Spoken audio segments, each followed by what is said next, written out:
Qu'est-ce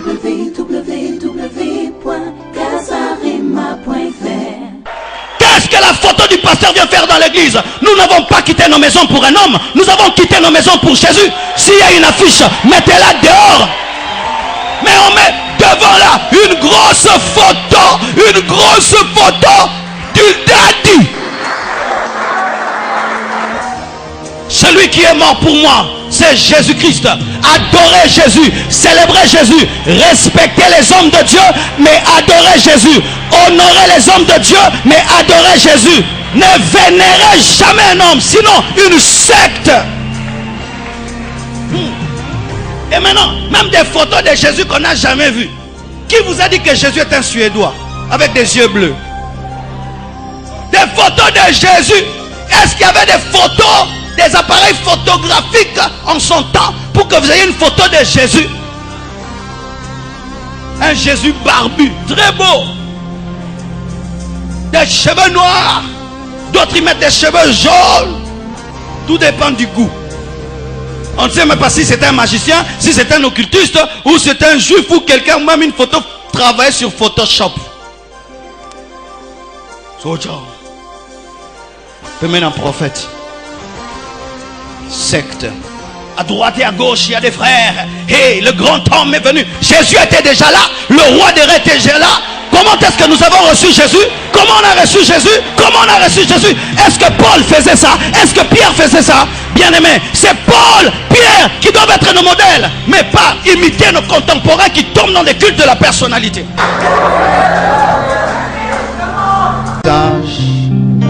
Bénis tout homme et toute femme qui s'est présenté ce matin au devant de toi pour te louer, pour t'adorer, pour entendre ta voix et pour te servir.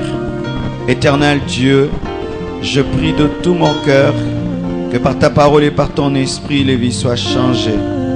Accorde-nous l'onction, la force du corps, de l'âme et de l'esprit pour libérer ce message. Règne, règne et règne. Au nom de Jésus-Christ. Amen. Nous acclamons le Seigneur.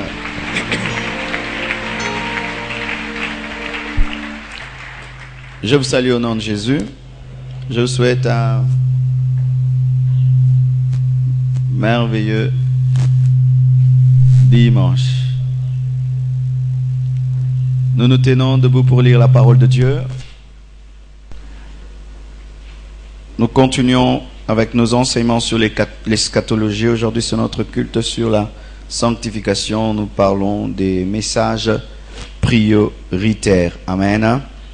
Et aujourd'hui, je vais toujours dans l'eschatologie parler des signes des temps de la fin. C'est un long enseignement. Aujourd'hui, je vais parler de 2 ou 3 choses.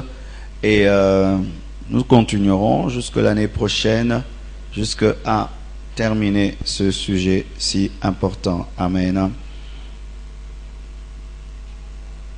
Il y a tellement de versets à lire, mais nous allons lire seulement un chapitre, et c'est l'un des chapitres les plus importants de la Bible. Parmi les chapitres les plus importants de la Bible, nous sommes dans Matthieu 24, tout le chapitre, donc 51 versets à lire, du premier au 51 verset, 51e verset. Dimanche, chacun lit dans sa Bible.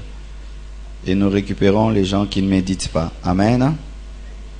Vous y êtes dans Matthieu 24, 1, 51. 1, 2, 3. Allons-y.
Amen. Qui a battu son record du monde de lire la Bible? Amen. Il faut beaucoup lire la Bible, il faut aimer la Bible. Amen. Dans les églises maintenant, on parle trop, mais on ne lit pas la Bible. Il faut lire la Bible. Asseyez-vous s'il vous plaît. Il y a beaucoup de choses à dire au sujet de Matthieu 24, trop de choses. Je vais y aller progressivement, de peur de donner trop de matière en peu de temps et que vous ne saisissiez pas ou que ça puisse vous embrouiller. Nous sommes en train toujours de parler de l'enlèvement. Et lorsque vous avez lu Matthieu 24, vous allez voir qu'on parle, dans un certain endroit, on dit qu'il viendra comme un voleur, et puis dans un autre endroit, on dit tout œil le verra. Est-ce qu'il y a une contradiction? Tout œil ne voit pas le voleur.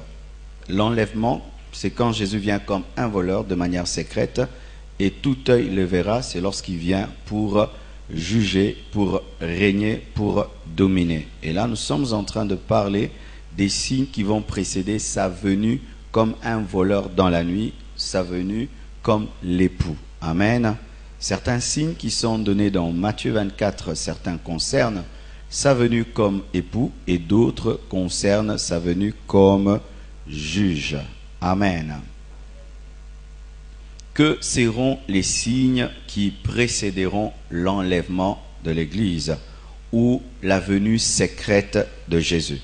C'est une question que les apôtres ont posée et je crois que chacun de nous se pose cette question. Et de plus en plus, nous entendons des gens qui disent « Ah, ce sont les signes des temps de la fin. Ah, ce sont les signes des temps de la fin. » C'est devenu même une récitation dans les églises. « Ah, vraiment, c'est les signes que Jésus revient bientôt. » Nous allons approfondir cela.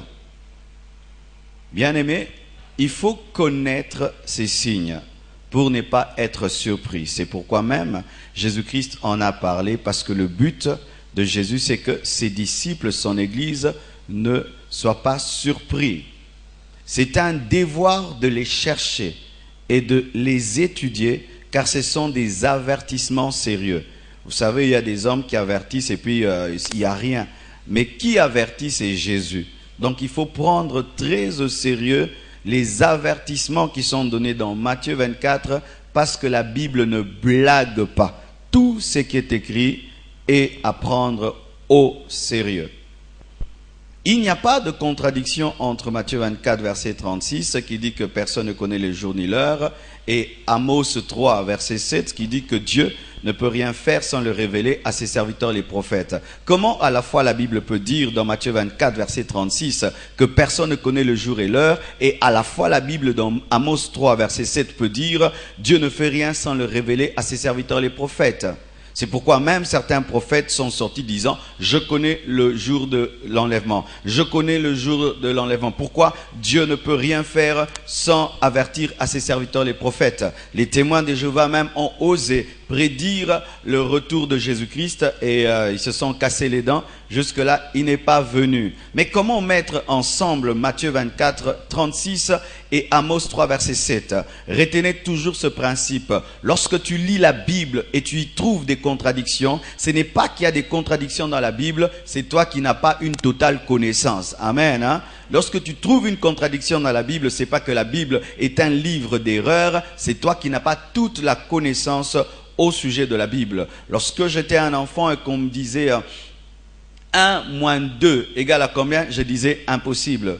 1 moins 2 égale à combien? Impossible.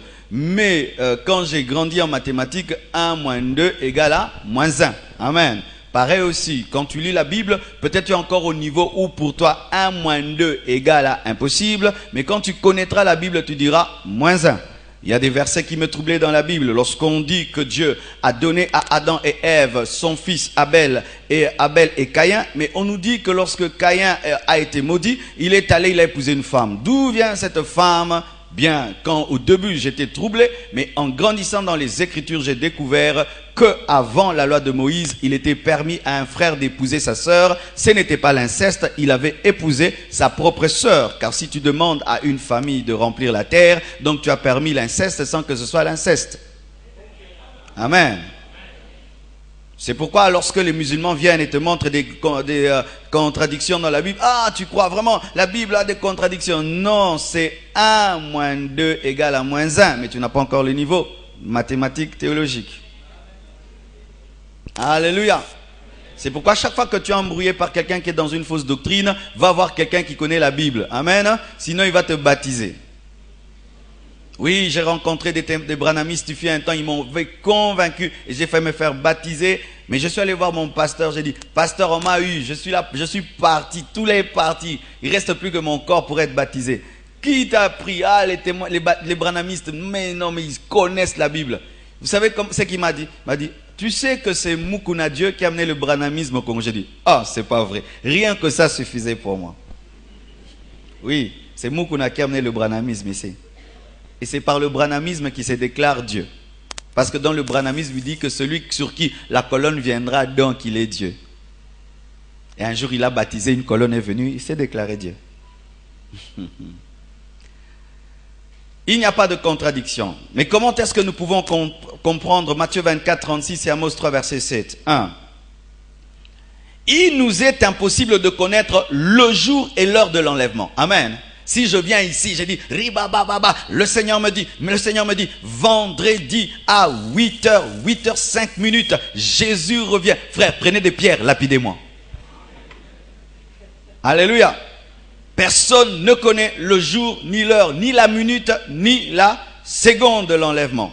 Mais, selon Amos 3, verset 7, il nous est donné de sonder l'époque ou la génération qui existera sur la terre avant l'enlèvement de l'Église. Ça, je peux connaître que cette époque, cette période, cette génération, ça, je peux. Car la Bible nous dit que cette génération-là ne passera pas avant que je ne vienne. L'époque, je sais. Le jour, je ne sais pas. Et nous sommes l'époque. Alléluia. Il est vrai qu'il viendra comme un éclair. Mais nous savons qu'avant qu'un éclair, il se fait des grondements. Il y a des épais nuages qui permettent à ceux qui observent les cieux de se préparer à l'apparition d'un éclair.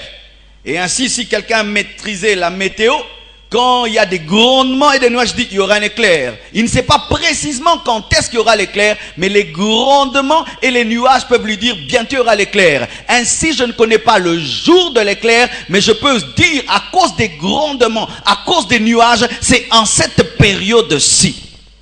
Alléluia. Il est impossible de connaître le jour, mais il est possible de pressentir l'imminence de son retour.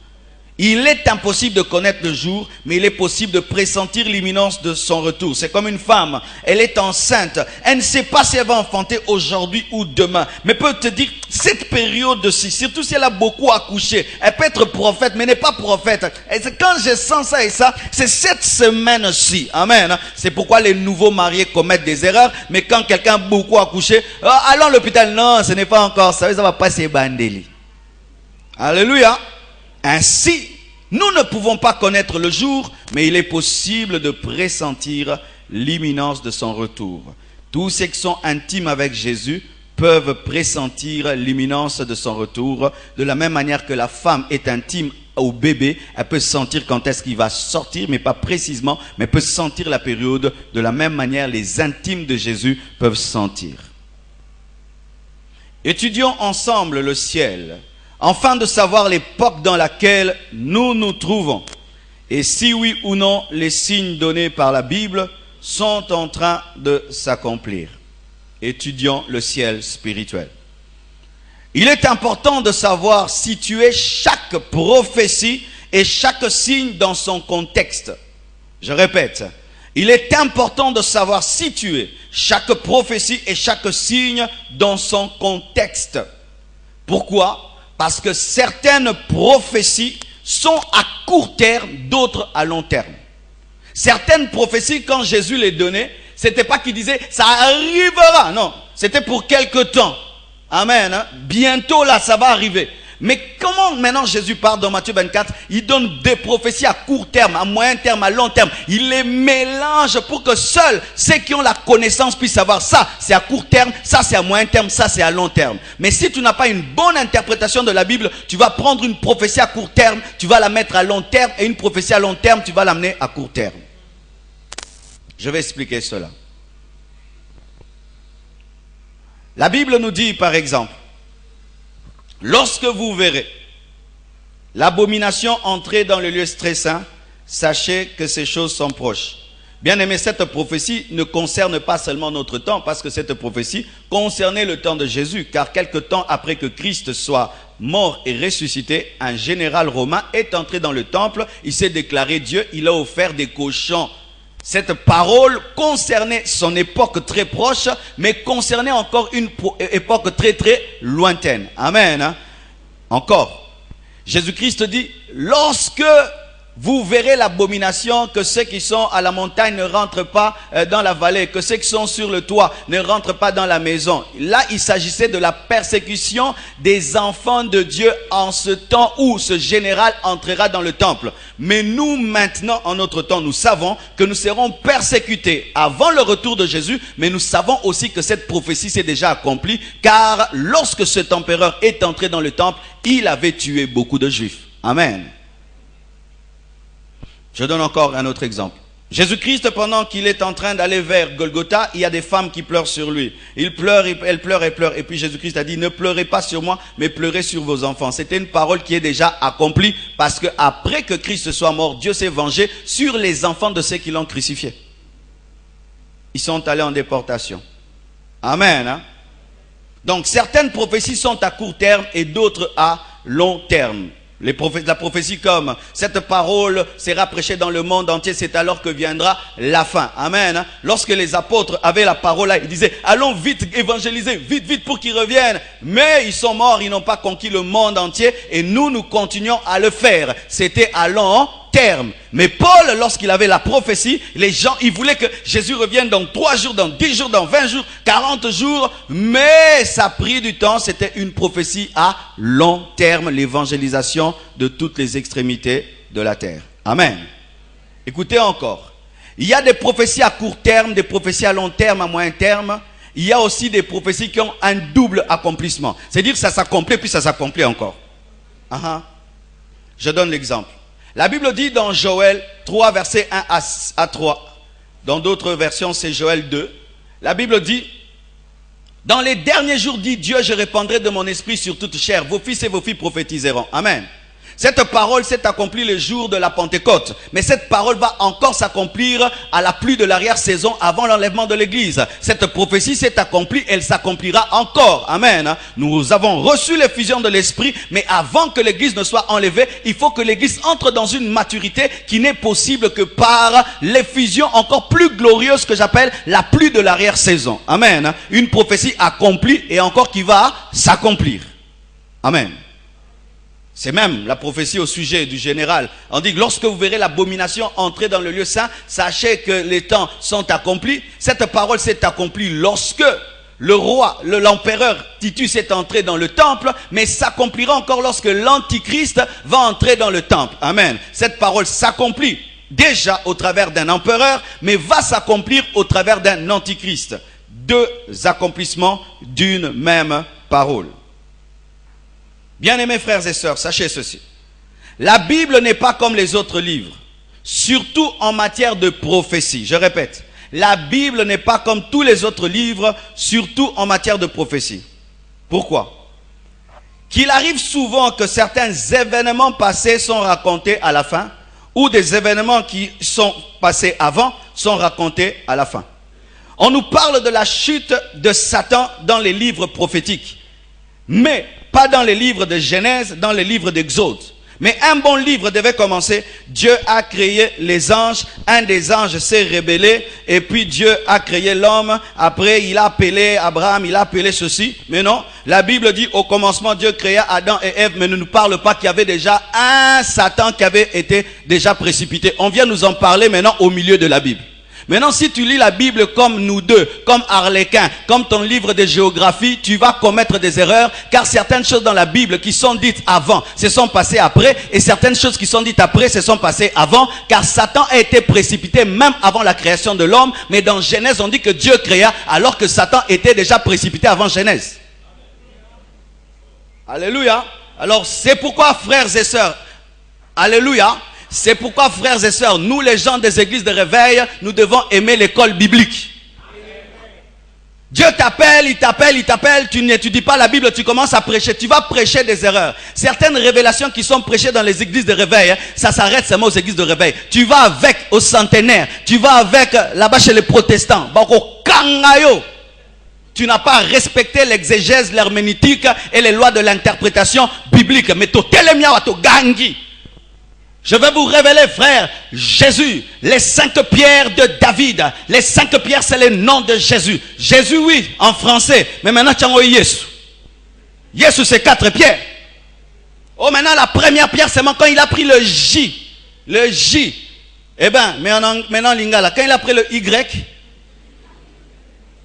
vous voyez des révélations des églises de réveil. Donc, ça s'arrête seulement à vous, on dit Amen. Mais quand tu sors dehors, tu rencontres un théologien, il dit tu as menti. Faites l'école biblique.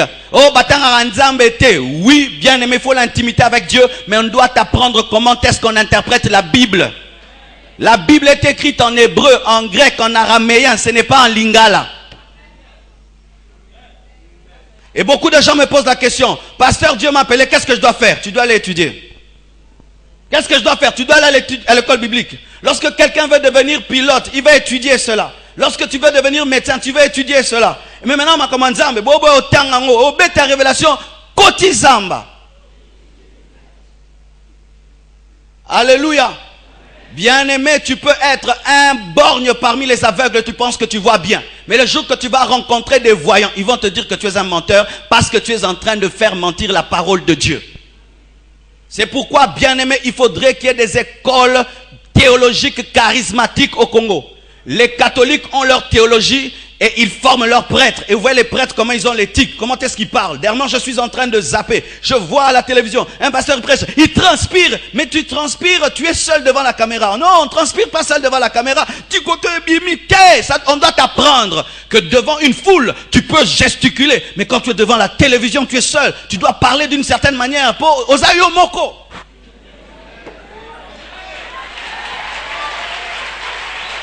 Ce sont des choses qui s'apprennent. Mais tu passes maintenant à la télé, tu es seul devant un micro, tu transpires ici. Mais je ne peux pas, je vais te zapper. Regardez les journalistes de France 24, comment est-ce qu'ils parlent. C'est une formation. Et tu vas à l'UPC, il y a une théologie protestante. Et ils sont formés d'une certaine manière. Mais l'église de réveil, où est-ce qu'il y a votre école biblique? C'est pourquoi, frère, si tu ne trouves pas d'école biblique charismatique, forme-toi toi-même. Reconnais que tu as encore des tares et des anomalies de formation pour te former. Sinon, tu iras brut, déformé, bizarroïde en public.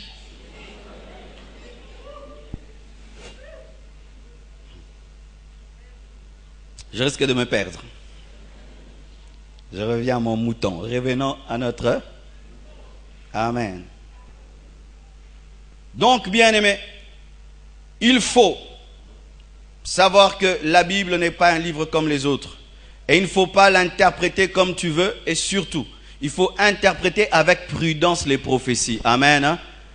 Interpréter avec prudence les prophéties. Des gens qui donnent des prophéties. Il y a un pays dans lequel passent des fleuves, c'est le Congo. Dieu le Congo, Dieu le Congo. Oh, Dieu aime toutes les nations du monde. Arrêtez ces prophéties-là. Oh, le Congo, le Congo. Dieu aime aussi le Rwanda. Les Zimbabwe. Vous savez les choses que Dieu fait au Zimbabwe ces derniers temps? Des miracles extraordinaires. Le Congo, bien aimé. C'est un esprit de patriotisme. Ce n'est pas un esprit de révélation. Et vous pensez que lorsque eux ils lisent la Bible, ils disent le Congo, ils disent le Rwanda. RDC le comme c'était pas ensemble. C'est ça. On lit la Bible avec des yeux patriotiques. Nous. Oh, Dieu est le Dieu de tous. Il aime tout le monde. Tout le monde a un plan biblique. Non, de nous viendra le réveil du monde. Kaba slogan na ba bêtise tozanango. Commentaire des bêtises et des bêtises. Le réveil du monde, c'est nous. Pourquoi pas les Rwandais? C'est vraiment nous. Et l'autre makasi kaka RDC.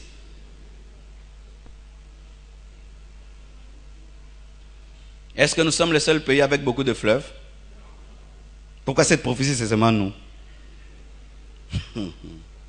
Encore une autre chose.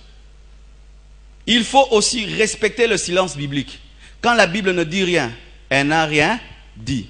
N'ayez pas honte de dire à quelqu'un, là je ne sais pas. Personne ne va te tuer. Si Dieu s'est tué, je me tais. Pasteur, et comment ça? Si je vois que la Bible n'a rien dit. J'ai dit la Bible n'a rien dit. Attendons, hein, que la Bible dit que lorsque il viendra, ce qui est imparfait disparaîtra et nous entrerons dans la perfection même de la connaissance. Jusque là même je prêche en partie. Tout prédicateur prêche en partie. Respectons le silence de la Bible et arrêtons de faire dire la Bible ce qu'elle n'a pas dit, au point même que le Saint-Esprit est étonné des révélations. Il dit, quelle révélation!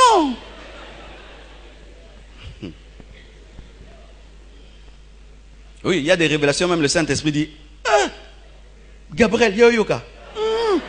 À Fongoli. Un jour, mon père spirituel, lorsqu'il me formait, on prêchait terriblement et on était des jeunes. On prêchait des fois des erreurs. Hein, on prêchait des erreurs, mais avec beaucoup de vivacité. Hein, avec beaucoup d'onction, mais beaucoup d'erreurs.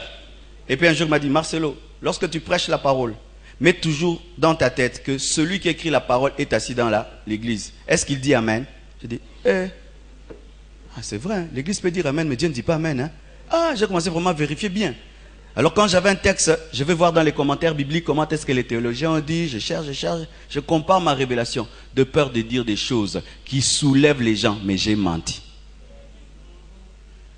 Les 7 tresses de Samson, les mystères des 7 tresses. Et si c'était 8 maintenant, ça fait quoi?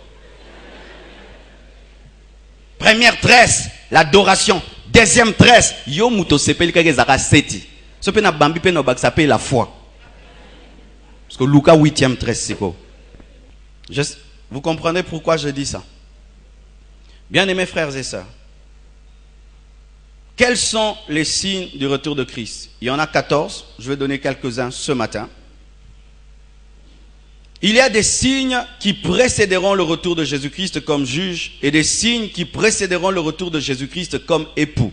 Certains signes, c'est par rapport à Christ comme époux et d'autres par rapport à Christ comme juge. Aussi, il y a certains signes qui s'accompliront avant et après l'enlèvement. Avant et après l'enlèvement. Retenez cela. Certains signes que vous lisez dans Matthieu 24 s'accompliront avant l'enlèvement et vont s'accomplir aussi après l'enlèvement. Pourquoi? Parce que l'enlèvement, ce n'est pas la fin du monde. Après l'enlèvement, le monde continue. L'enlèvement n'est pas la fin du monde, ce n'est que l'enlèvement de l'Église. Mais sur la terre, la vie va continuer, la tribulation va se manifester. Amen. Voici les signes qui vont se manifester avant l'enlèvement et après l'enlèvement, mais avec une précision, avec une ampleur croissante. C'est-à-dire ces signes avant l'enlèvement vont se manifester, mais après l'enlèvement, ces signes vont grandir, mais seront déjà là avant l'enlèvement. Il s'agit de la guerre. Il y aura des guerres avant l'enlèvement et il y aura des guerres après l'enlèvement. D'ailleurs, il y aura l'Armageddon, la 3e guerre mondiale après l'enlèvement. Il y aura l'apostasie. Avant l'enlèvement, les gens vont abandonner la foi. Mais après l'enlèvement, ce sera pire parce que les gens vont adorer l'Antichrist. Avant l'enlèvement, il y aura la persécution de l'Église. Mais après l'enlèvement aussi, il y aura une sérieuse persécution, surtout des Juifs, car l'Antichrist voudra faire disparaître tous les Juifs qui vont croire en Jésus. Car, pour ceux qui ne savent pas, les Juifs, certains vont se repentir pendant la tribulation et d'autres vont se repentir à l'entrée du millénium après l'Armageddon. Il y aura encore un signe avant l'enlèvement, la recherche de la paix. La recherche de l'unité mondiale, l'unité économique, l'unité politique, l'unité culturelle, l'unité monétaire. Comme vous voyez maintenant, le euro, tout le monde, on veut faire une monnaie pour l'Afrique, une monnaie pour l'Europe, et on cherche une monnaie pour le monde entier. Chercher une unité économique, politique, culturelle, parler tous l'anglais. Tout le monde est sur Internet, ça devient un village. Mais après l'enlèvement, ce signe va grandir, car la Bible dit que personne ne pourra vendre ou acheter sans avoir la marque de la bête. Donc, il y aura une unité monétaire. Amen. D'ailleurs, je ne sais pas si c'est vrai ou faux, mais on m'a dit qu'aux États-Unis, maintenant, on met aux gens des puces pour être reconnus dans les hôpitaux. Donc, c'est ça, hein? Ah, ça vient. Alléluia. Il y aura plusieurs signes, mais je vais donner l'essentiel. Suivez-moi à présent. Je vais parler d'un seul signe ce matin que je vais diviser en 3 parties. L'apostasie finale. Dites apostasie finale. Je prie que Dieu m'aide à faire sortir ce qu'il y a dans mon cœur tellement que ça me pèse trop que je manque les mots. Que Dieu m'aide vraiment à faire sortir cela. La Bible dit, il y aura la croissance de l'iniquité. Et la Bible dit que plusieurs se refroidiront dans leur amour parce qu'il y aura la croissance de l'iniquité. Plusieurs se refroidiront dans leur amour. La Bible dit qu'il y aura des faux Christ. La Bible dit qu'il y aura des faux prophètes et plusieurs croiront en eux. La Bible dit que si ces temps étaient abrégés, même les élus seraient séduits. La Bible nous dit qu'ils feront même des miracles et des prodiges au point d'invoquer le feu du ciel sur la terre et plusieurs croiront en eux. L'apostasie finale. Qu'est-ce qu'est l'apostasie? L'apostasie, c'est l'abandon de la foi par ceux qui l'ont connu et professé. C'est l'abandon de la foi par des gens qui ont cru en Jésus, qui ont professé être chrétiens, serviteurs de Dieu. C'est ça l'apostasie. Lorsque quelqu'un avait cru, quelqu'un avait la foi, mais il abandonne la foi. Il abandonne la connaissance qu'il avait sur Dieu. C'est ça l'apostasie. C'est l'abandon de la saine doctrine par le moyen des hérésies. Pas seulement l'abandon de la foi, mais aussi l'abandon de la vraie parole, des vrais enseignements bibliques. L'abandon. Lorsque les gens abandonnent la pure parole, la vraie parole, les vrais fondements bibliques et entrent dans d'autres doctrines, c'est aussi de l'apostasie. Alors, bien-aimés, qu'est-ce qui empêche à Jésus-Christ d'arriver? Ce n'est pas seulement l'immaturité de l'église, mais aussi parce que l'apostasie n'est pas totale. C'est-à-dire que Jésus attend aussi que le monde soit vraiment apostat pour venir, car avant que Christ ne vienne, l'apostasie sera là. Et moi et vous, nous savons que l'homme va de plus en plus dans le mal que dans le bien. Et plus nous sommes en train de grandir dans l'apostasie et dans l'abandon de la doctrine, la venue de Christ est certaine. Alléluia. Et dans ce domaine d'apostasie, il y a l'apparition des faux Christ et des faux prophètes et l'apparition de plusieurs sectes. Jamais le monde aujourd'hui n'a eu autant de sectes. Depuis que le monde est monde, jamais il y a eu autant de sectes. Vous savez pourquoi est-ce qu'il y a des faux Christ? Vous savez pourquoi il y a des faux prophètes et des fausses sectes? C'est parce que Satan a une grande crainte du vrai Christ et de son retour qu'il suscite des caricatures. Il a tellement peur de la venue du véritable Jésus qu'avant que Jésus ne vienne, il crée des faux Jésus pour que les gens croient en eux. Mais voyez un homme comme Mukuna qui dit qu'il est Dieu, mais le matin il se brosse les dents. Et sa voiture tombe à panne, il faut qu'on la pousse. Vous vous imaginez, mais les gens croient en lui. Et il leur donne de l'huile pour qu'ils puissent vendre, de l'huile de palme, et ils croient en lui. Quelle capacité l'homme a à croire, c'est terrible.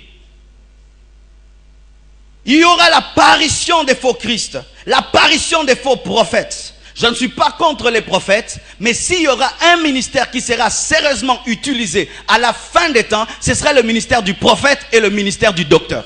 En ces temps de la fin, faites très attention à deux catégories de ministères, ceux qui enseignent et ceux qui prophétisent. Donnez-moi l'amen. Ceux qui enseignent amènent des hérésies, et ceux qui prophétisent, prophétisent le mensonge.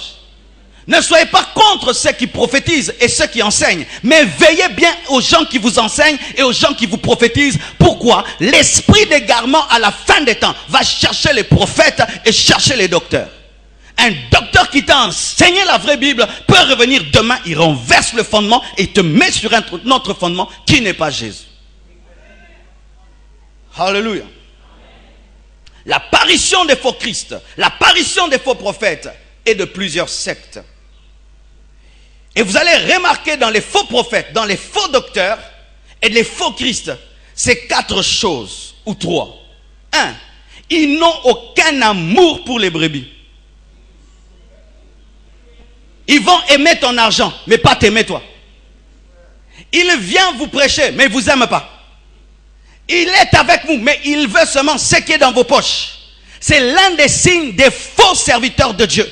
Ils sont là pour être des vedettes, pour être des stars, pour marcher sur vous, afin d'atteindre leur but, mais ils n'ont aucun amour pour vous. Un signe des mercenariats et non des bergers. Car le berger donne sa vie pour les brebis, mais le mercenaire, lorsque le loup vient, il s'enfuit et il laisse les brebis. Bien-aimé, tu ne pries pas dans cette église, mais je te pose une question. Là où tu pries, on t'aime ou on aime tes poches?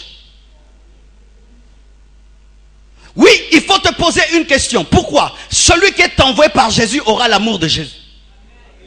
Et s'il y a quelque chose que le diable ne sait pas imiter, c'est l'amour.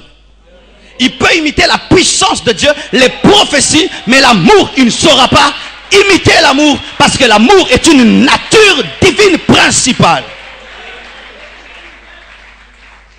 Deuxième chose, ils vont vous enseigner des enseignements pernicieux. Il te prêche une parole, ton amour pour Dieu diminue. Il te prêche une parole, la soif des choses spirituelles diminue. Il te prêche une parole, tu as seulement la soif de dominer sur la terre. La terre, la terre. Oui, nous devons avoir des bénédictions sur la terre, mais nous ne devons jamais oublier le ciel. Un enseignement qui vient t'oublier le ciel et te diminuer dans ta lecture de la parole, dans tes jeûnes et dans tes prières, dans tes recherches de Dieu est un faux enseignement. Si je viens te prêcher, après m'avoir écouté, tu commences à aimer le monde, j'ai mal prêché. Si après m'avoir écouté, la seule chose que tu commences à désirer, c'est la bénédiction de Dieu, pas Dieu, je t'ai mal prêché. Et en ces temps de la fin, vous devez vérifier. Je peux t'écouter un jour, je te donne la chair, tu prêches. On va réussir, succès. Ça va, j'ai dit peut-être aujourd'hui Dieu veut qu'on réussisse. Deuxième jour, nous allons monter. Ça va, Dieu veut qu'on monte encore. Quatrième jour, restauration. Ah, il veut nous restaurer. Du 1er au 30, de janvier à décembre, jamais tu ne ramènes les gens vers Dieu, alors qu'en ces temps de la fin-ci, il y a tellement d'iniquité, je ne crois pas en ton ministère. Quel est cet appel qui n'a pas de repentance? Car le message principal de la Bible, c'est la repentance. Vous allez me dire quoi? Vous marchez dans la sainteté? Si je suis vos vies à la lettre, il y a des confessions à faire. Et alors, bien-aimé, comment est-ce que je peux avoir l'Esprit de Dieu? Mais l'Esprit de Dieu me dit jamais le véritable péché de l'homme. Bien-aimé, aucun de vous n'ira en enfer parce qu'il est pauvre, mais beaucoup iront en enfer parce qu'ils sont pécheurs. Je n'encourage pas la pauvreté, mais je dois traiter le véritable problème de l'homme. Le problème de l'homme, c'est le péché. C'est lorsque le péché est entré dans le jardin d'Éden qu'il y a eu la déchéance, pas la pauvreté. Ton plus grand besoin n'est pas de te marier, ce n'est pas de voyager. Ton plus grand besoin, c'est de sanctifier, car sans la sanctification, personne ne verra Dieu. Alors si l'église ne tourne pas autour de la sanctification et commence à tourner autour de la main de Dieu, du succès, de la gloire, c'est faux. C'est un enseignement du New Age, un enseignement populaire, où quand tu écoutes un prédicateur, tu sens que dans sa manière de prêcher, il a seulement envie qu'on l'aime beaucoup. Que vous puissiez revenir demain. Beaucoup matin. J'ai béni Dieu comme vous êtes venus. Parce que si vous ne venez pas, non, on ne va pas exercer le ministère. Jésus a dit, celui qui veut être mon disciple, qui boive mon sang et qui mange ma chair, les gens partent. Et ceux qui restent, et vous ne partez pas. Il dit, où irons-nous? Car c'est auprès de toi que se trouvent les paroles de la vie. Il n'a pas dit, oh, Pierre, merci d'être resté parce que si tu n'étais pas resté, j'allais exercer le ministère. Non, il allait chercher d'autres personnes. Prédicateur, tu prêches la vraie parole. Bazo sepela nango te baolala, luka batu balinga kango. Ko changer Bible te po bango bazo lala. Yozo te ya bien bango nde bazabana. Yozo te ya bien bango nde bazabana. Ko ba kote makambo tera okokutana na batu o balinga mate yango. Alléluia. La vérité ne devient pas vérité lorsqu'elle est populaire. La vérité reste la vérité même si elle n'est pas populaire. Un enseignement ne devient pas vrai parce qu'il y a beaucoup d'adeptes. Parce que même l'hérésie attire beaucoup d'adeptes. Bien-aimés frères, lorsque Jésus était seul, il était Jésus. Quand il a eu 2 disciples, il était Jésus. Quand il a eu 30 disciples, il était Jésus. Quand il a 120 disciples, c'était Jésus. Quand il y a eu 3000 conversions, c'était Jésus. Lorsque Galilée a dit que ce n'est pas le soleil qui tourne autour de la terre, les gens l'ont tué, les gens l'ont arrêté, mais il avait la vérité. Mais aujourd'hui, nous étudions à l'école que c'est la terre qui tourne autour du soleil. La vérité restait la vérité. Ce n'est pas parce que nous avons cru que le soleil a commencé, la terre a commencé à tourner. Elle tournait déjà. C'est ça l'esprit de l'apostasie. Qu'est-ce qui arrive? Lorsque toi tu es dans la vérité et tu vois plusieurs personnes croire en la fausseté, tu commences à douter de ta vérité. Si 1000 personnes disent, ma soeur, que tu n'es pas une femme, on dit ma. Si 10 000 personnes disent que tu n'es pas, tu vas accepter? Est-ce que ta nature dépend de la foule? Et la vérité ne dépend pas de la foule. Jésus est le chemin.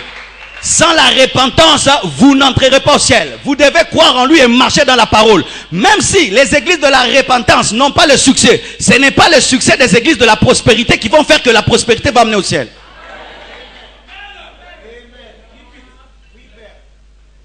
Alléluia.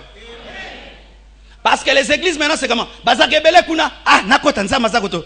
Oh. Batebele bongo bakondi mapamba. Ebele. 2 équipes vont au match. Barcelone et tel. La moitié pleure. Donc 80 000 pleurent. Mais ils ont quand même pleuré. Parce que le verdict c'était 1-0. Ça ne changera pas. Et ça ne changera pas même si 1 million de musulmans iront en enfer. Ça ne changera pas. Dieu ne va pas dire, je change. Jésus-Christ n'est plus le chemin, la vérité. C'est Jésus et Mahomet. Parce que je vois trop de musulmans sont perdus. Je vois les Congolais, ils n'aiment plus la véritable parole. Je change un peu la parole. Péchez un peu. Péchez un peu, je comprendrai. La Bible ne changera pas. C'est à nous de monter au standard de la Bible. Ce n'est pas la Bible de monter à notre standard. C'est à nous de monter. Et si nous avons commencé à cesser d'aimer la parole reste la même. Elle nous attendra là. Dans certaines écoles, vous échouez tous. Et puis le professeur change, dit ça va. Celui qui est 4 sur 10, hein, vous avez réussi. Mais pas dans la Bible. Je dis pas dans la Bible. Il y aura beaucoup de sectes. Et je vous assure, il y a maintenant beaucoup de sectes qui s'appellent l'Église. Voici les définitions d'une secte. Une secte, ce n'est pas seulement un endroit où on prie sous les tôles. Mais une secte, c'est tout endroit où on ajoute à la parole. Et si nous, dans les églises de réveil, nous commençons à ajouter à la parole, nous sommes des sectes. C'est un ensemble de gens aussi qui retranchent à la parole. Si nous commençons à retrancher à la parole, nous sommes des sectes. Aussi. C'est un endroit où on pense qu'on a la vérité plus que les autres. C'est-à-dire que le Saint-Esprit d'ici, il est supérieur au Saint-Esprit de là-bas. Notre Dieu à nous. Notre Jésus. Essaye mon Jésus. Mais le Jésus que je prêche, c'est le même Jésus qui est prêché ailleurs? À moins qu'il soit perdu. Mais je suppose qu'ailleurs, si quelqu'un, mon frère prêche, je n'ai pas un autre Jésus que le frère Dan. Mais qu'est-ce que nous commençons à croire? Il y a le Jésus de Pasteur Marcelo et le Jésus de Dan. Maintenant, moi j'ai dit mon Dieu, lui dit son Dieu. Maintenant, Dieu m'en est partagé. Ainsi, l'église d'ici croit qu'ils ont un Dieu supérieur au Dieu de là-bas. Écoutez ces choses-là. Le Dieu de la compassion. Vous avez déjà lu dans la Bible le Dieu de Corinthe? Le Dieu de l'église d'Éphèse. Mais nous avons des compétitions de Jésus. Un Jésus en noir et blanc, un Jésus en couleur. Un Jésus qui agit, un autre qui n'agit pas. Bien-aimé frère, si tu as la foi, Dieu agira dans ta vie comme si tu es au Nigeria. Tu n'as même pas besoin d'aller au Nigeria. Si tu as la même foi que celui qui est au Nigeria, tu auras les mêmes miracles que lui. Il n'y a pas un Dieu du Nigeria, un Dieu de tel apôtre. Non, c'est le même Jésus qui te suit là où il y a la foi. Et ceux qui ne savent pas voyager, vous irez comment au Nigeria?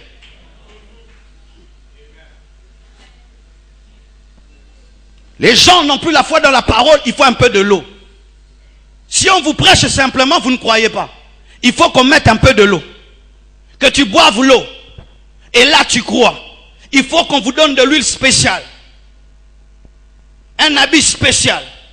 Une prière spéciale. Tu entends quelqu'un, tu dis, pasteur, j'ai des problèmes. Quelle prière je dois faire? Vous avez l'esprit de la magie. Quelle invocation, quelle formule?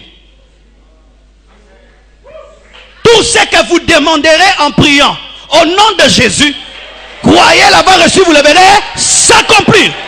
Quelle formule tu veux? Quelle formule? Est-ce que tu peux dire à mon fils une formule pour qu'il me prie? Il va dire papa bonbon. S'il dit papa bonbon bonbon bonbon, c'est la même chose. Ce qui compte, c'est ma relation, ce n'est pas trop ce qu'il dit. Mais vous êtes maintenant dans des formules de prière. Au prix 4 psaumes, ajoute au Aleph. Bien aimé, vous êtes entré dans des sectes.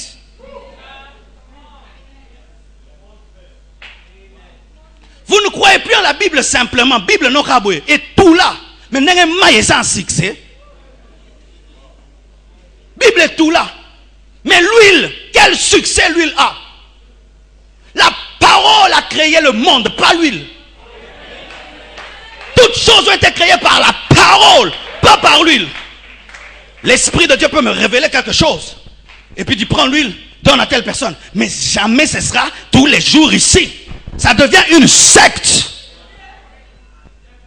Pourquoi Jésus-Christ n'a pas ouvert une boulangerie des pains du ciel et une poissonnerie des poissons célestes?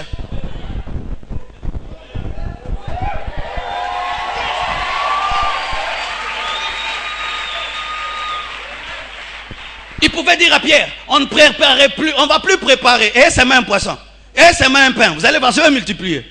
2 fois seulement il a fait. Point. Il s'est arrêté là. Maintenant on va faire la doctrine de la multiplication des pains. Alors qu'il faut travailler pour manger.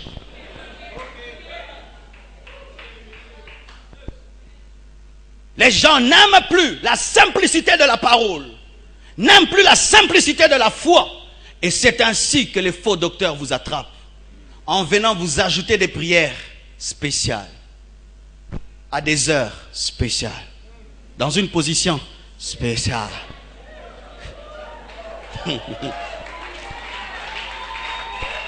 Revenons à la simplicité de la croix, à la simplicité de l'évangile, à la simplicité de la croix. Quelle prière Pierre avait faite pour que son ombre puisse guérir les malades? Quelle prière? Marche, l'ombre va guérir. il n'y a pas de prière à faire. Parce que ce n'est pas une prière, c'est une dimension.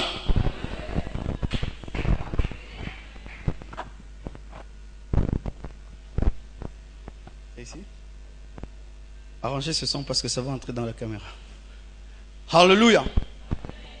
Bien-aimés frères et sœurs, faites attention aux sectes. Parce que même en notre temps, certaines églises qui s'appellent l'église de réveil sont devenues des sectes. Lorsque la parole du pasteur est plus respectée que la parole de Dieu, c'est une secte. Daddy a dit, papa a dit, papa a dit. La Bible a dit. La Bible a dit. J'ai dit la Bible a dit. Oh, Daddy a dit, papa a dit, le pasteur a dit. Vous n'avez pas été sauvé par un pasteur, ni par un prophète, ni par un apôtre. Vous avez été sauvé par Jésus.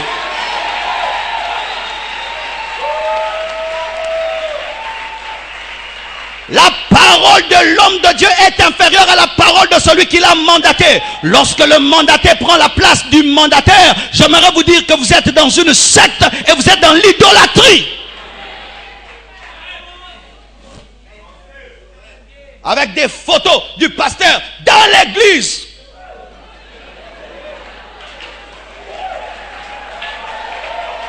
Dans l'église. Qu'est-ce que la photo du pasteur vient faire dans l'église? Nous n'avons pas quitté nos maisons pour un homme. Nous avons quitté nos maisons pour Jésus. S'il y a une affiche, mettez-la dehors. Mais on met devant là une grosse photo du daddy. Celui qui est mort pour moi, c'est Jésus-Christ. Adorez Jésus, célébrez Jésus, respectez les hommes de Dieu, mais adorez Jésus. Honorez les hommes de Dieu, mais adorez Jésus. Ne vénérez jamais un homme, sinon une secte. Et maintenant, même des photos de Jésus qu'on n'a jamais vues. Qui vous a dit que Jésus est un Suédois avec des yeux bleus? Des photos de Jésus. Est-ce qu'il y avait des photos, des appareils photographiques en son temps pour que vous ayez une photo de Jésus? Un Jésus barbu, très beau. Des cheveux noirs. D'autres y mettent des cheveux jaunes. Tout dépend du goût. Oui, parce que la photo de telle église est différente de la photo de l'autre, de l'autre, de l'autre. Et si tu cherches ça, tu trouves la photo sur Internet. On ne sait même pas si c'est un magicien, si c'est un occultiste, ou c'est un juif, ou quelqu'un, même une photo travaille sur Photoshop. So, ciao. Peut mettre un prophète. Secte. Même si la Bible est ouverte, c'est une secte. Lorsque dans une église, il y a le culte de la personnalité, c'est une secte. Jésus vous laisse votre église avec votre pasteur, ou son entrée spécialement reçue. Son entrée, c'est comme Tyson qui va se battre. À droite et à gauche, il y a des frères. Et le grand homme est venu. Jésus était déjà là. Le roi des rois était déjà là. Comment est-ce que nous avons reçu Jésus? Comment on a reçu Jésus? Comment on a reçu Jésus? Est-ce que Paul faisait ça? Est-ce que Pierre faisait ça? Bien-aimé, c'est Paul, Pierre qui doivent être nos modèles. Mais pas imiter nos contemporains qui tombent dans des cultes de la personnalité. Bien-aimé, je prêcherai ces choses, qu'on soit 10 000, 20 000, 30 000, 40 000, 50 000 membres, je prêcherai ces choses. Pourquoi? Parce que plus l'église grandit, on a envie de te mettre sur un chipoï. Ah oui, j'ai vu. Chipoï, parce que même pasteur.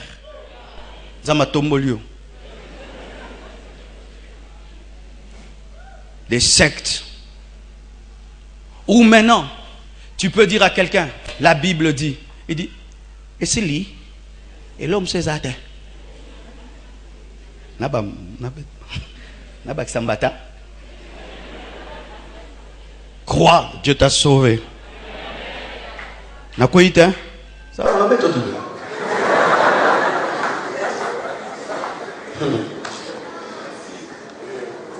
Alléluia. Les gens qui prient au Nzete Kauka. Comment est-ce que Dieu peut descendre sur un arbre, il devient sec? Il devait fleurir comme le bâton d'Aaron. Mais des gens qui vont prier un arbre qui a séché parce qu'il paraît que Marie est descendue dessus. Quand Dieu descend, il y a la verdure, mais ça descend et Kauki. Alors si tu pries Onzete Kauka, tu vas être quoi?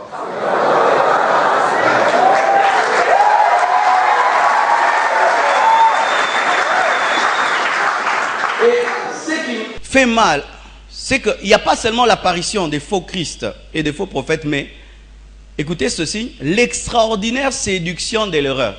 L'extraordinaire séduction de l'erreur. Une chose est qu'il y ait des faux Christ et des faux prophètes. Mais quand ces gens arrivent à convaincre les gens, quand ils arrivent à persuader, et ils peuvent gagner des disciples, et bizarrement, des gens qui ont connu la parole, vous abandonnez la parole de Dieu et vous allez croire en des choses qui n'ont pas de sens. Aujourd'hui, je ne comprends plus. Le réveil dans cette nation était fondé sur la Bible, sur les Écritures. Mais des faux prophètes viennent et commencent à enseigner des choses et les gens y croient. Et je dois le dire parce qu'il y a un prophète dans cette nation qui a maintenant du succès. Celui qui aime causer avec les démons. Toi, démon, tu es là. Et démon, ceci. Maintenant, il commence à porter un kippa ici, avec un chapeau, avec des trucs qui s'habillent en juif. Mais il vient au Congo, dans une nation où la parole de Dieu était enseignée. Vous commencez à croire au judaïsme. Maintenant, les collaborateurs ont aussi des kippas, ont aussi des talites.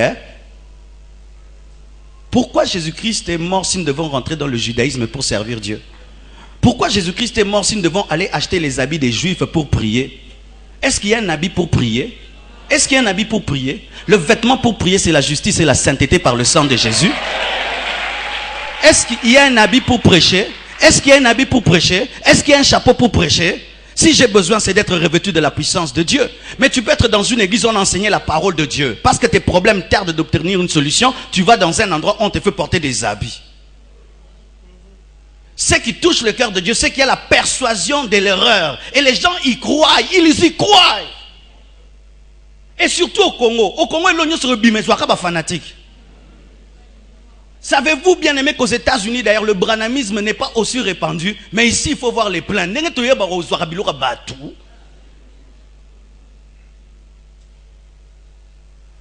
Ses propres frères n'ont pas cru en lui. Ses propres frères lui ont dit, tu t'es égaré. Dieu t'a pas dit ça. Ça, ce sont des erreurs. Mais nous, ici, il faut voir. Le frère Branham a dit, le frère Branham a dit. Pourquoi vous croyez facilement aux choses? Pourquoi vous croyez facilement aux choses? Et ce qui est terrible, vous croyez facilement aux erreurs. Mais quand il s'agit de la vérité,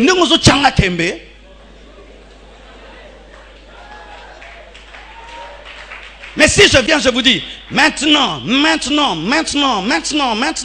cette femme, maintenant, si quelqu'un donne $100, demain tu as le diamant, vous allez croire. Et vous allez venir très très vite.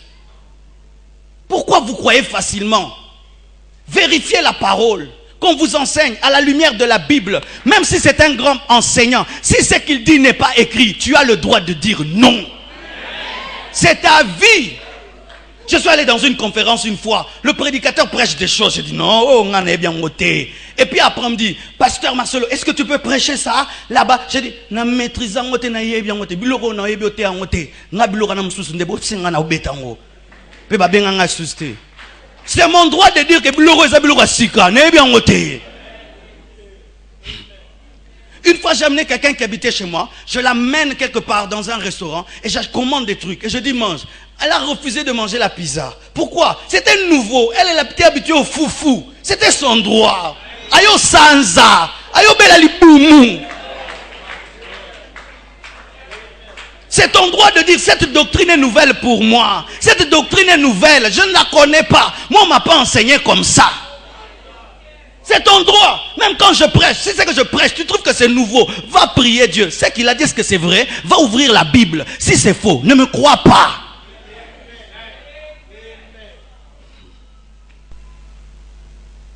Et les gens croient. Et vous savez pourquoi ils croient? Parce qu'il y a un envoûtement satanique derrière tout faux enseignement.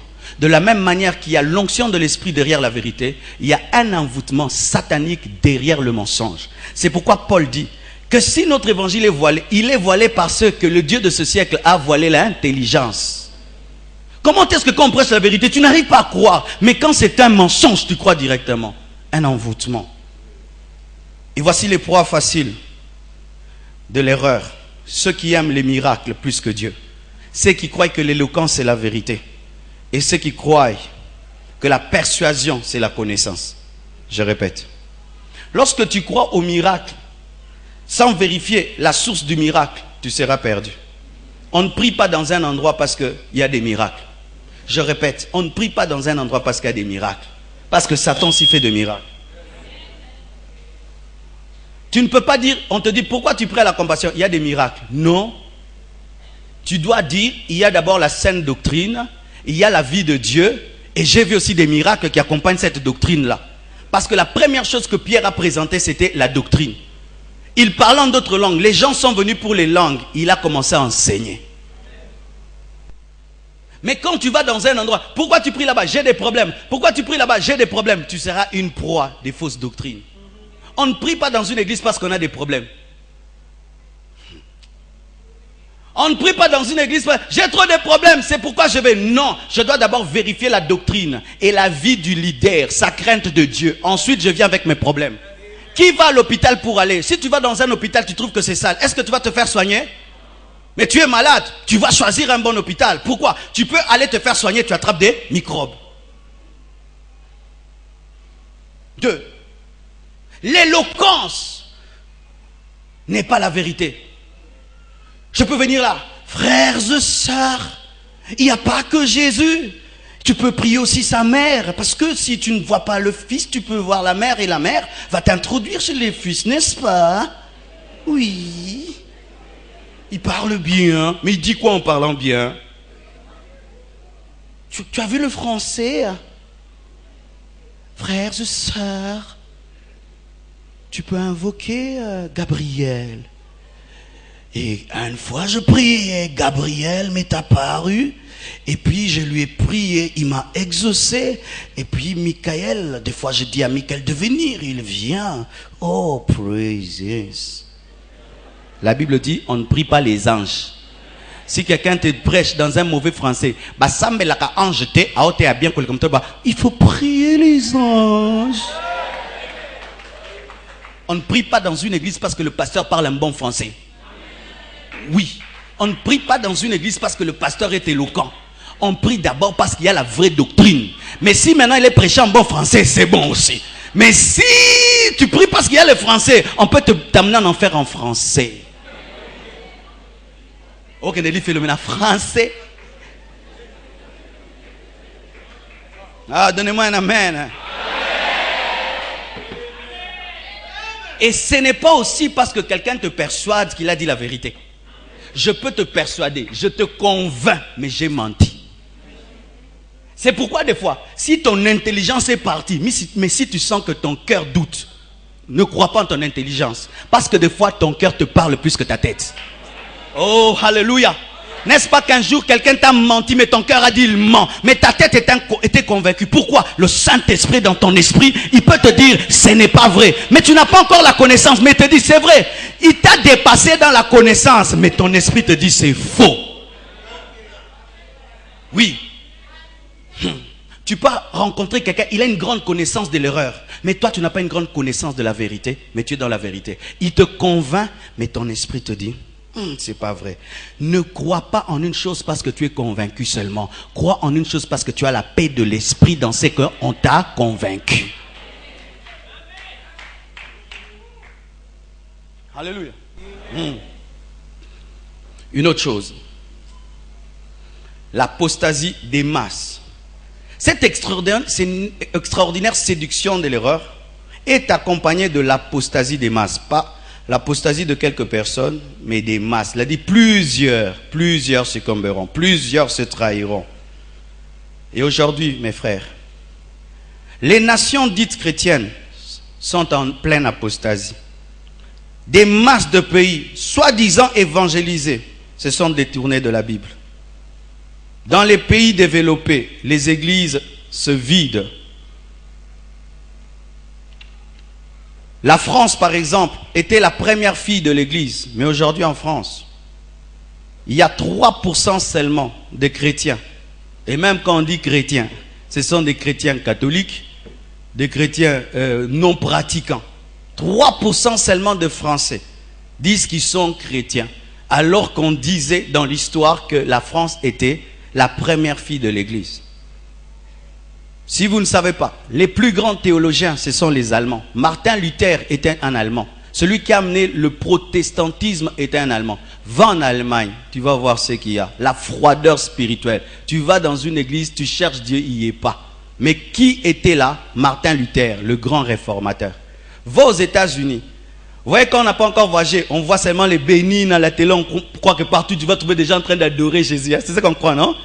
Si tu vas aux États-Unis, donc comme il y a Didi Jakes là-bas, donc tu vas rencontrer dans les coins de rue les gens en train d'adorer. Tu serais étonné de voir dans les coins de rue des homosexuels, des lesbiennes, des églises de Satan. Même les États-Unis, qui étaient une nation chrétienne, est devenue une nation apostate. Si vous ne savez pas, les États-Unis sont sous le jugement de Dieu. L'Amérique a abandonné Dieu. Quand le président peut permettre l'homosexualité, ils ont abandonné Dieu. Il y a plus d'1 million de satanistes aux États-Unis. 1 million de satanistes aux États-Unis. Et ils n'ont pas peur de l'afficher. Ils sont satanistes. Le pays de la Bible, où ils écrivent même sur leur argent, en Dieu nous croyons. Va là-bas, c'est Sodome et Gomorrhe. L'apostasie finale. Vous savez pourquoi il y a l'apostasie des masses? Parce que la foule attire la foule. Qu'est-ce qui arrive? Au départ, vous êtes à 12. Vous croyez en la vérité. Un de vous quitte votre groupe. Il devient apostat. Il abandonne la parole. Et puis il commence à vous inviter. Venez, venez. 2 viennent, 3 viennent. Et tu restes seul. Et quand tu vois que tu restes seul, mais il y a 11 personnes de l'autre côté, tu commences à douter en la vérité. Frères et sœurs, sachez ceci. Que si vous n'aimez pas Dieu, vous allez tomber dans l'apostasie. Et vous allez chercher la compagnie des hommes. Mais l'homme qui aime Dieu, même si les hommes ont quitté la vérité, s'il a Dieu, il reste près de Dieu. Voici 3 choses qui peuvent te protéger. Te protéger par rapport à l'apostasie. Connaître la parole de Dieu. Quand vous venez à l'église sans la Bible, ça montre déjà que vous ne connaissez pas la Bible. Vous n'avez pas une grande connaissance de la parole. Je vous assure. Comment tu peux venir dans un culte des enseignements, mais tu n'as pas la Bible? Je suis sûr que tu ne connais pas beaucoup la Bible. Je suis sûr. Je n'ai pas besoin de prophétie. Je suis sûr. Quand on était des enfants que tu aimais beaucoup le football, on se promenait tout le temps avec le ballon. N'est-ce pas? Au point tu sais que lui, c'est un grand joueur. Tout le temps, il a son ballon. Regardez même ceux qui aiment le basket. Tout le temps, ils ont leur ballon. Mais comment est-ce que vous n'avez pas l'amour de la vérité? Les gens sont pleins dans les églises, mais ils ne sont pas pleins de la parole de Dieu. Ils ne méditent pas la Bible à la maison. Ils n'aiment pas les enseignements. Vous n'aimez pas les enseignements, bien aimés. Des enseignements vont sortir en ces temps de la fin. Je vous dis, des enseignements vont sortir. Si vous voyez un enseignement sort, même les pasteurs sont séduits, alors les fidèles. Alors les fidèles. Il y a des enseignements qui sont en train de sortir aujourd'hui, qui viennent du judaïsme. C'est-à-dire, ils ont matéa, ils ont occultisme, mais ils ont aucun sapé, Bible. Ce que sont mutatéo, et ba Bible, te orondima. Parce que tu n'as pas un anti-verset. Réveillez celui qui dort.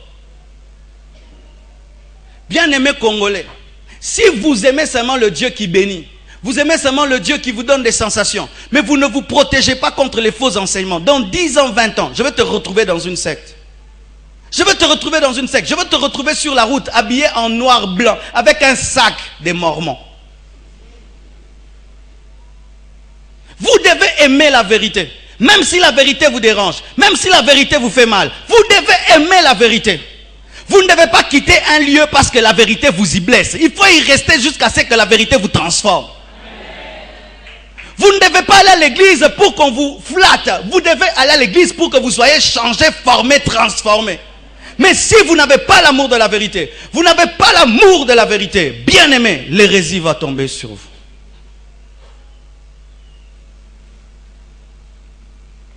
Pendant que les hommes sont en train d'abandonner Dieu, en ce temps de la fin, et que le monde est dans l'étonnement, pourquoi ça? Dieu avait déjà tout dit. Mais il est possible d'être le reste de Dieu dans l'apostasie. Alléluia. Il faut être le reste de Dieu. J'ai pris une décision. Quel que soit ce qui arrivera, je resterai fidèle aux enseignements qu'on m'a donnés il y a 12 ans, il y a 15 ans. Des enseignements que j'ai entendu mon père spirituel prêcher, le pasteur André Verneau prêcher. Je vais garder cette parole-là. Même si ce ne sera plus à la mode. J'accepte d'être un prédicateur démodé.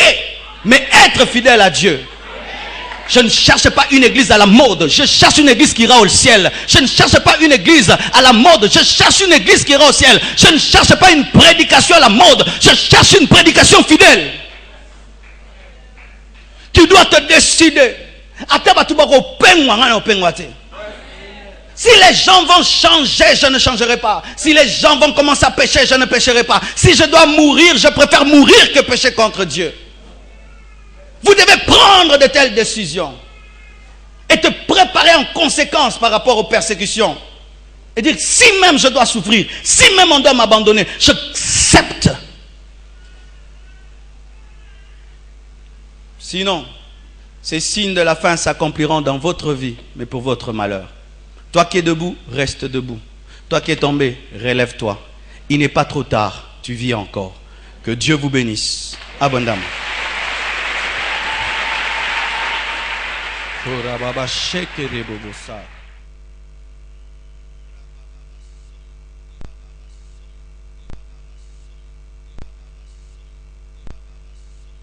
Voir plus de vidéos chrétiennes en exclusivité, tapez www.casarema.fr. Le temps de l'esprit, avec la sœur Belle Agnelé et le rocher des âges. Partout dans le monde, ici au Congo. Nouvel album, disponible en CD et DVD.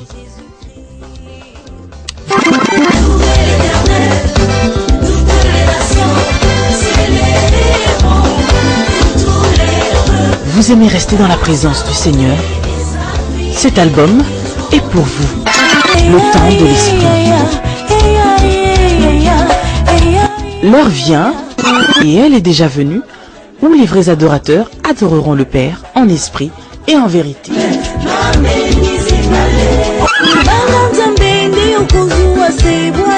Voici votre album, Le temps de l'esprit. Sœur Belle Agnelé a mené le bisson. Album, Le temps de l'esprit, volume 1.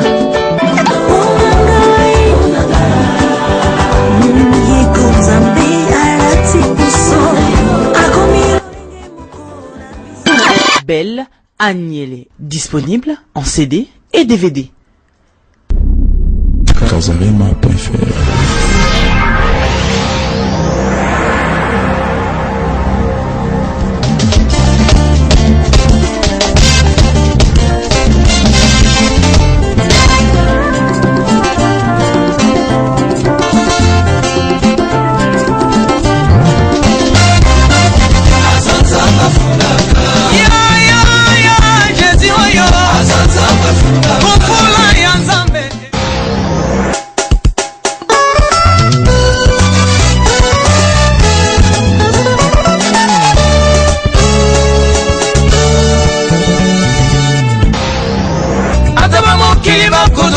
Na bozi na bango Zambe ye ye ye Nakipate Zambe Nakipate Zambe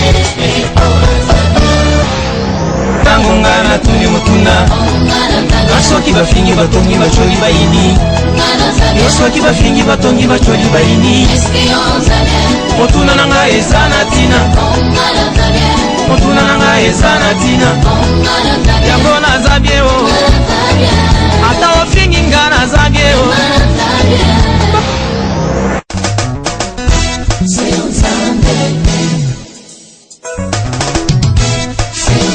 Tango telemi oza kobundela ngai ngai na batambi obe na sima naza kozela